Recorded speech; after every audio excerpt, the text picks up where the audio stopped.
Alright everyone, today we're going to work on the Hydra unit. Thank you for again subscribing and watching another video. But here we have the replacement valve plate. This thing was probably the most expensive. It was like $68, $60 for a piece of metal. I mean, ridiculous. The entire pump cost just a little bit more than that. So we got a new pump. This is the updated part number for that pump from what was originally listed.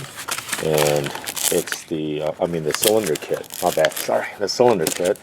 And then we got this entire replacement gasket set that we're going to use to replace everything, and that was about 30 bucks. So everything, this was about, let's say 70. So you know, we're at about 100. I believe it was right at 190 bucks with tax and shipping. So not too bad versus buying an entire unit. These units were anywhere between, and the other problem was they weren't always in stock. Like I couldn't get it the next day anyway. So, or even there was no timing until I ordered. They said they would not know when it would actually come. So that was the sketchy part for me. But I was able to get everything I needed. Probably could have gone with not actually getting a new cylinder kit, but I said if I'm already in there, why not? I don't want it to be the culprit of it not working. But looking at it, if you look at it with me here, the new cylinder, the valve plate is an exact match. I got that part up, so I'm hopeful that this is an exact match as well. But it's kind of interesting where, you know, they have global parts like everything else. Okay, we got parts made in Taiwan, parts made in China, parts made in wherever. But brand new, looks good versus the old one. What do you think? Maybe a little bit worn down, I don't know, maybe not, but that should be an exact match for that. The same number of the same size, everything, the same number of pistons. Okay, so I'm thinking this should be good. Okay, but whether, you know, like I said, I felt grooves on it. This doesn't have any grooves, so we'll get that taken care of. I'm going to replace the bushings inside the case, and then we'll go from there. Okay, so I could get the shaft out. If you can follow along, I could get the shaft out and then replace the bushings inside. So let's do that. All right, I took the washer, the snap ring underneath with my snap ring pliers, and then now I'm going to try to get this out. So we're going to tap it lightly. There's a bearing on the inside. I just want to get the seal out, really.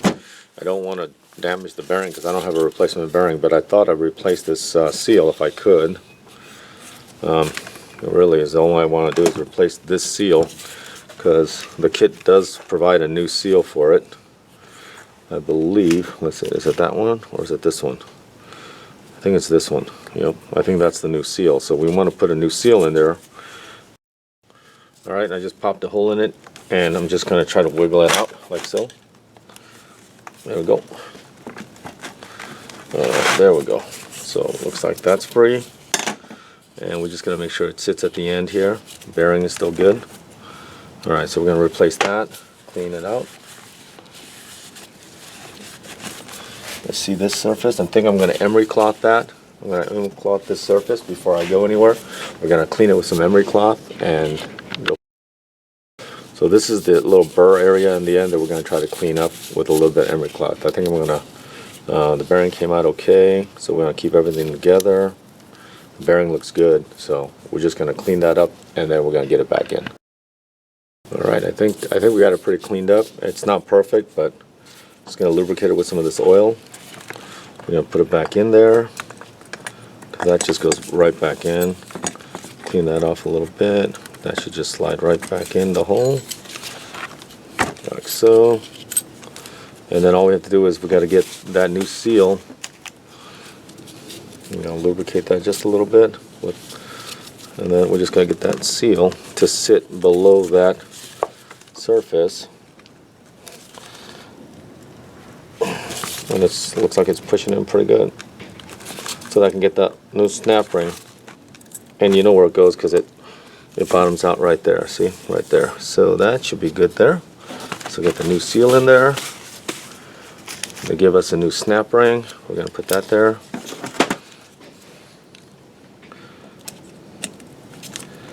And that should go right into the groove.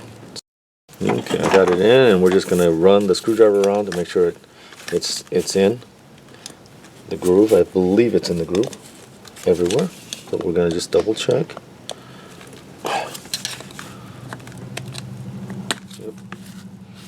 Yep.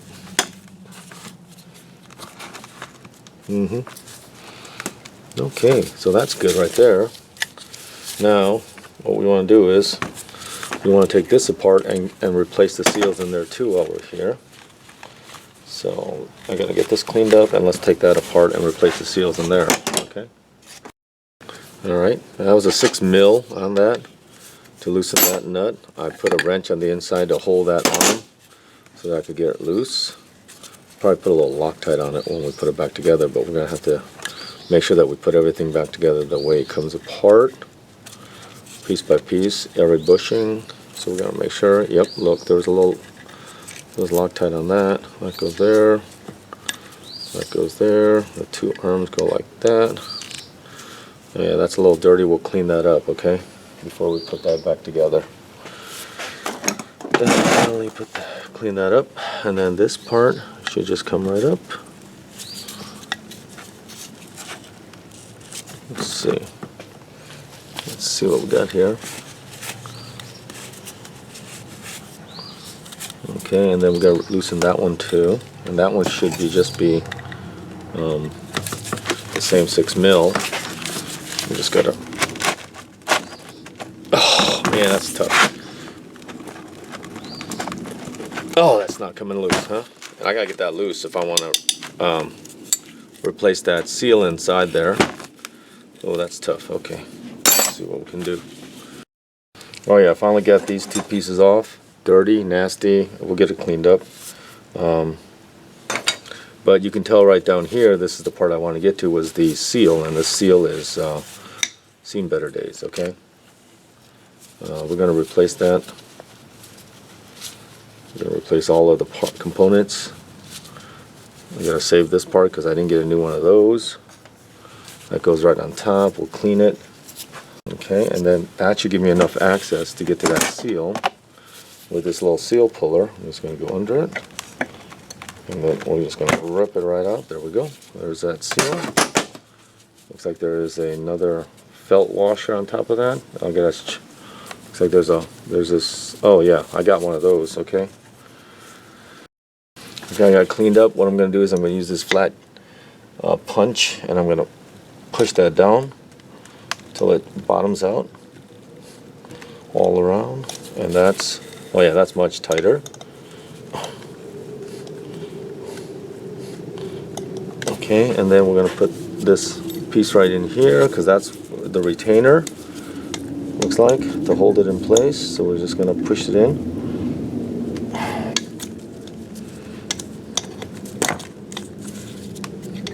Oops, maybe it goes the other way. Let's see. No, it doesn't look like it's got a bow one way or the other, but okay, so it's probably just going to hold it in because of the friction. So we're just going to push it in, and that should hold it in place, just like that. Okay. All right, so that's good. Now, what we need to do is we need to clean up the other components, like these two. So I'm going to put these on the wire wheel, and then we'll get to putting those back together. All right, I wire wheeled it a little bit. I'll put a little Loctite on the end there.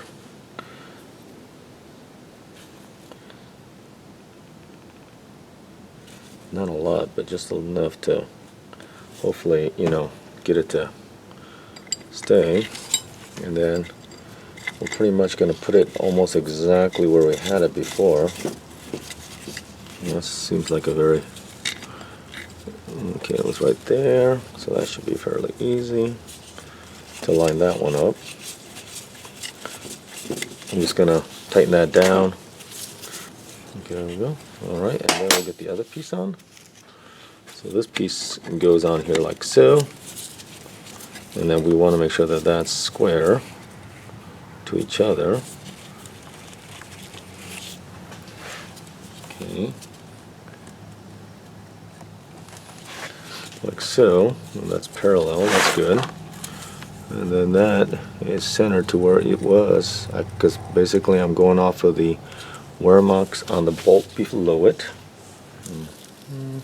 Still got to go like this. That's going to go between these two, and then this is going to sit on that. It's keyed only one way. Yep.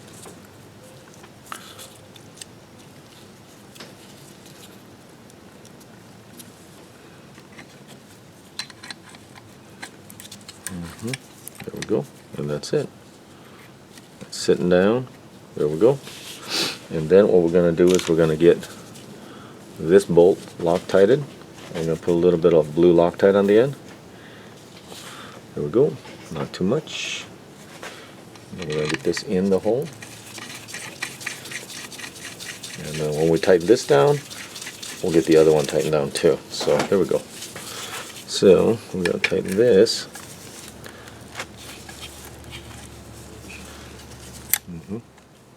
And we're going to put the anode back in the back here to hold that arm. And then we're going to tighten this down like so. Then we're going to get that tightened down.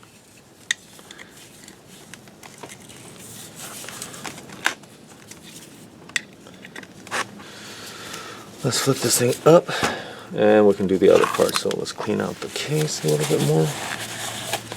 Get all the gravel out. Okay.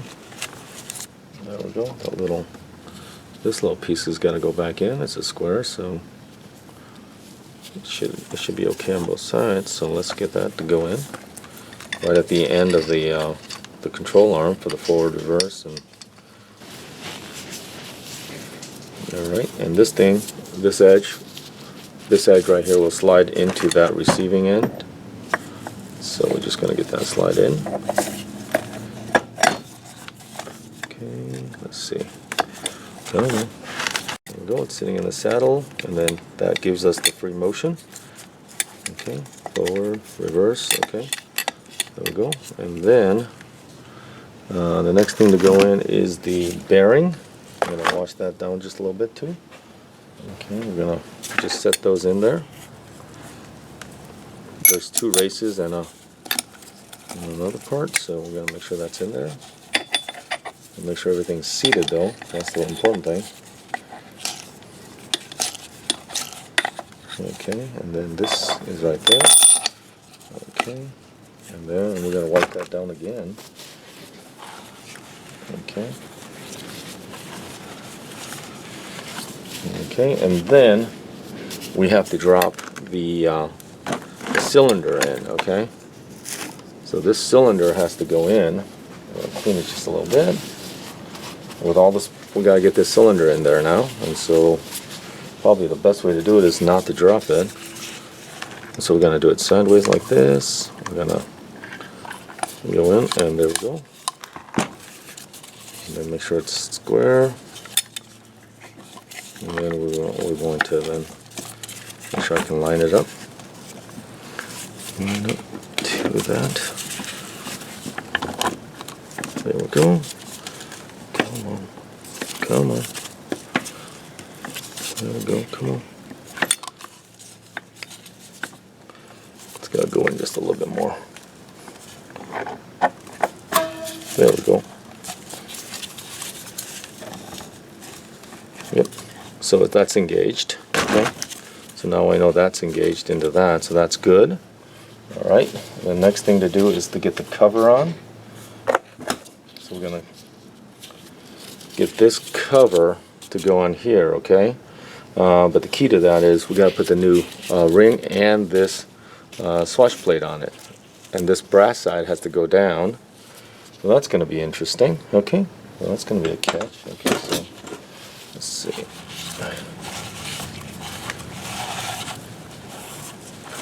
Okay, and we're going to put a new O-ring on that too. I'm going to add a little bit of oil to the top here, of my leftover oil here, just to make sure that it's lubricated. There we go. Okay. Okay. Alright. Oil on the case. That should make it more than tacky enough to hold in place. There we go. Yep. I'll put a little oil on the bottom, and that should be enough to hold it in place, I hope. Otherwise we'll have to put something else to make it, you know, tackier. But we'll hopefully, we'll see. Next thing we gotta do is I gotta get new. This is the new gasket. We gotta get that in there. There we go. There we go. Okay. The other one was flat. This is nice and curly. And then we gotta get this piece up there. This goes this way because I know this is the bottom return. So this has to go in like so. So line it up. And then that should do it. And then we'll get it in there. All nice and happy. Okay. Nice and happy. Okay. Yep. And that's it. And then we're going to get the bolts in.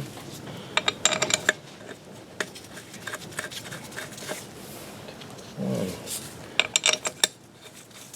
two.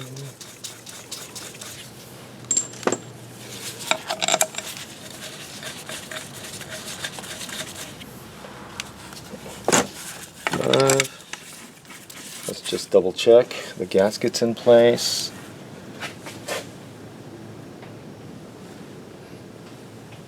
Yep. I'm going to double check everything and then we'll tighten this down, okay? Alright, I put the check ball back in and now I put the new O-ring on this, and then the idea is now we gotta get everything to line up, okay? Especially with that and the new gasket.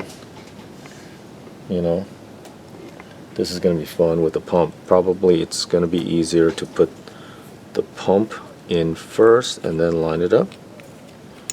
So let's see, like so, and then line that up. I don't know.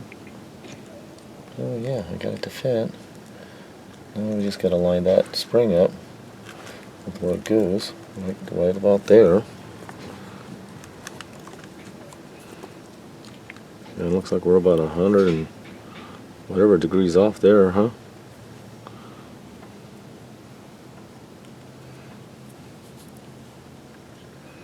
So let's see where we're going here. I think we're going to have to swing that down just the other way. Get the gasket in there. Yeah, live and learn, man. Okay, and then get this. Hey, welcome back. Sorry guys, the battery died on the camera, so what I did was I manually twisted this, and when you put a wrench on it, it actually works pretty well. It's too slippery to turn it by hand, but I made sure everything is free. See, it turns pretty well there, like that. So that's tight now. These ends were torqued to about, according to the manual, they're about 240 to 300 inch-pounds, and these are just below that. I can't remember exactly what the specs were, but they were both torqued down to what they were supposed to be. I put the actual rod on it back again so I can put it in, because this is very difficult to access when it's in the mower. So the next thing I'm going to do is just put the thing back together and bleed it. And then as far as bleeding it, everybody should understand already what the bleed procedure is for a unit like this. And then but here are the old parts. I put the new cylinder on, and if you can tell by the springs in here, they look like they're fairly well worn, so maybe it was a good thing I replaced it. But like I said, this is one of the most expensive plates, valve plates I've ever encountered for this one, and that was pretty stinking expensive. But that and the entire seal kit, and then these are the leftover parts that I have, because obviously it fits more than this unit, and the other units have other things. But all these the pop-out valves and everything, I replaced all the seals in here, and of course the release, replaced the seals in there, and she should be ready to go back in, and so that's what we're going to try to do. So hopefully, you know, we'll give you an update once it's all in and everything. But again, thank you for subscribing, and thank you for watching another video. Take care now.